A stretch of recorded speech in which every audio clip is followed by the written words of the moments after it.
Hi ನಮಸ್ತೆ ಸ್ನೇಹಿತರೆ, ನಾನು ನಿಮ್ಮ Roopa Kshatriya. Welcome to Roopa Kshatriya vlogs.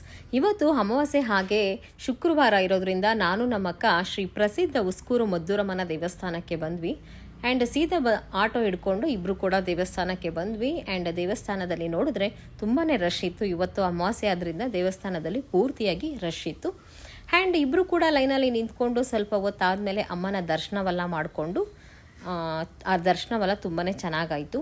And ಈ ಒಂದು ದೇವಸ್ಥಾನ ಬಹಳ ಪ್ರಸಿದ್ಧವಾದಂತಹ ಒಂದು ದೇವಸ್ಥಾನ. ಇಲ್ಲಿಯ ಮೂಲ ದೇವರು ಬಂದು ದೊಡ್ಡ ಮದ್ದೂರಮ್ಮ ಹಾಗೆ ಚಿಕ್ಕ ಮದ್ದೂರಮ್ಮ. ಸಾಕಷ್ಟು ಇತಿಹಾಸ ಹೊಂದಿರುವಂತಹ ಈ ಒಂದು ದೇವಸ್ಥಾನಕ್ಕೆ ಸಾಕಷ್ಟು ಭಕ್ತರು ಬರೀ ಕರ್ನಾಟಕವಲ್ಲದೆ ಬೇರೆ ಬೇರೆ ರಾಜ್ಯಗಳಿಂದ ಕೂಡ ಈ ಒಂದು ದೇವಸ್ಥಾನಕ್ಕೆ ಬರ್ತಾರೆ. ಈ ಒಂದು ದೇವಸ್ಥಾನ ಅಥವಾ ಈ ಉಸ್ಕೂರಲ್ಲಿ ನಡೆಯುವಂತಹ ಜಾತ್ರೆ ಇಡೀ ಪ್ರಪಂಚದಲ್ಲೇ ಪ್ರಸಿದ್ಧವಾದಂತಹ ಜಾತ್ರೆ. ಬರೋಬ್ಬರಿ ಇಲ್ಲಿ ನಡೆಯುವಂತಹ ಕುರ್ಜುಗಳು ಸುಮಾರು 120 ಅಡಿಯಿಂದ 200 ಅಡಿ ಎತ್ತರದಲ್ಲಿ ಇರುತ್ತೆ.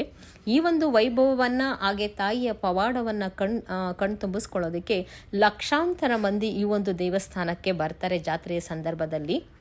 ಆ್ಯಂಡ್ ಈ ಒಂದು ದೇವಸ್ಥಾನದ ಬಗ್ಗೆ ಹೆಚ್ಚಿನ ಡೀಟೇಲ್ ಬೇಕು ಅಂತಂದರೆ ನನ್ನ ಯೂಟ್ಯೂಬ್ ಚಾನಲ್ನ ಚೆಕ್ ಮಾಡಿ. ಅಮ್ಮನ ಪವಾಡಗಳನ್ನು ಸಾಕಷ್ಟು ಹಾಕಿದ್ದೀನಿ. ಹಾಗೆ ಟಿಪ್ಪು ಸುಲ್ತಾನರವರು ಕೂಡ ಈ ಒಂದು ದೇವಸ್ಥಾನಕ್ಕೆ ಭೇಟಿಯಾಗಿ ಅಮ್ಮನ ಪವಾಡವನ್ನು ಮೆಚ್ಚಿ ಅಮ್ಮನಿಗೆ ಚಿನ್ನದ ಆಭರಣಗಳು ಹಾಗೆ ವಜ್ರದ ಆಭರಣಗಳನ್ನು ಕೂಡ ಉಡುಗೊರೆಯಾಗಿ ಕೊಟ್ಟಿದ್ದಾರೆ.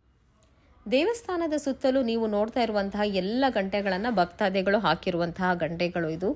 ಆ್ಯಂಡ್ ಅರ್ಕೆಗಳನ್ನು ಹೊತ್ಕೊಂಡೋಗಿ ಅರ್ಕೆಗಳು ನೆರವೇರಿದ ಮೇಲೆ ಇಲ್ಲಿ ಬಂದು ತಾಯಿಗೆ ಗಂಟೆಗಳನ್ನು ಈ ರೀತಿ ಹಾಕ್ತಾರೆ.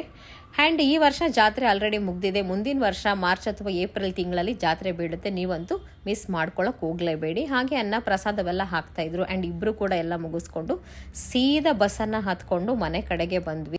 ಬರಬೇಕಾದ್ರೆ ಬಸ್ಸಲ್ಲಿ ಬರಬೇಕಾಯ್ತು, ಆಟೋ ಕಾರು ಬುಕ್ ಆಗಲ್ಲ. ಆ್ಯಂಡ್ ಮುಗಿಸ್ಕೊಂಡು ಈಗ ಮನೆ ಕಡೆಗೆ ಬಂದ್ವಿ. ಎಲ್ಲೂ ಕೂಡ ಆಟೋ ಕೂಡ ಬುಕ್ ಆಗಿಲ್ಲ ನಮಗೆ. ಆಟೋ ಆಗಲಿ ಅಥವಾ ಕಾರ್ ಆಗಲಿ ಬುಕ್ ಆಗಲೇ ಇಲ್ಲ. ಕೊನೆಗೆ ಬಸ್ಸಲ್ಲಿ ಬರೋ ಥರ ಆಗೋಯ್ತು. ನಾನು ನಮ್ಮಕ್ಕ ಬಸ್ಸಲ್ಲಿ ಬಂದ್ವಿ. ಆ್ಯಂಡ್ ಈಗ ಮನೆ ಕಡೆಗೆ ಹತ್ತಾ ಇದ್ದೀನಿ. ಬಸ್ಸಲ್ಲಿ ಬಂದು ಫುಲ್ಲು ಸುಸ್ತಾಗೋಯ್ತು. ಬಾ. ಆ್ಯಂಡ್ ಈ ವ್ಲಾಗ್ನ ಇಲ್ಲಿಗೆ ಮುಗಿಸ್ತಿದ್ದೀನಿ.